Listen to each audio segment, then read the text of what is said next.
قال إنه يقول إنها بقرة لا ذلول وتثير الأرض ولا تسقي الحرث مسلمة لا شية فيها قالوا الآن جئت بالحق فذبحوها وما كادوا يفعلون۔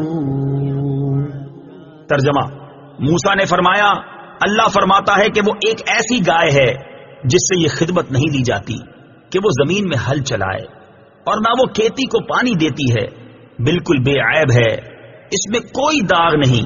یہ سن کر انہوں نے کہا اب آپ بالکل صحیح بات لائے ہیں۔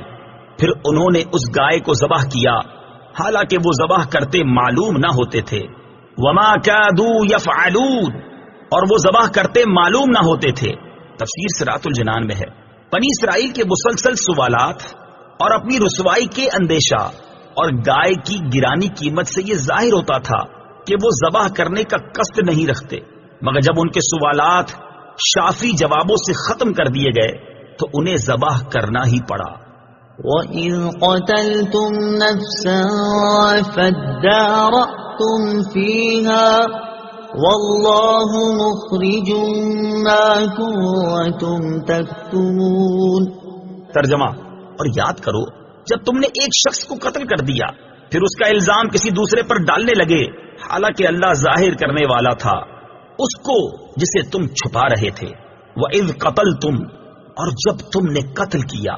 تفسیر صراط الجنان میں ہے یہاں اسی پہلے قتل کا بیان ہے جس کا اوپر واقعہ گزرا۔ فَقُلْنَا اضْرِبُوهُ بِبَعْضِهَا كَذَلِكَ يُحْيِي اللَّهُ الْمَوْتَى وَيُرِيكُمْ آيَاتِهِ لَعَلَّكُمْ تَعْقِلُونَ۔ ترجمہ، تو ہم نے فرمایا کہ اس مقتول کو اس گائے کا ایک ٹکڑا مارو، اسی طرح اللہ مردوں کو زندہ کرے گا اور وہ تمہیں اپنی نشانیاں دکھاتا ہے تاکہ تم سمجھ جاؤ۔ فقلنا، تو ہم نے فرمایا۔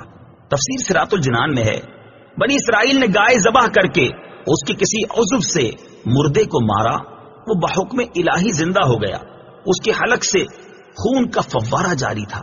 اس نے اپنے چچا زاد بھائی کے بارے میں بتایا کہ اس نے مجھے قتل کیا، اب اس کو بھی اقرار کرنا پڑا، اور حضرت موسیٰ علیہ السلام نے اس پر قصاص کا حکم فرمایا۔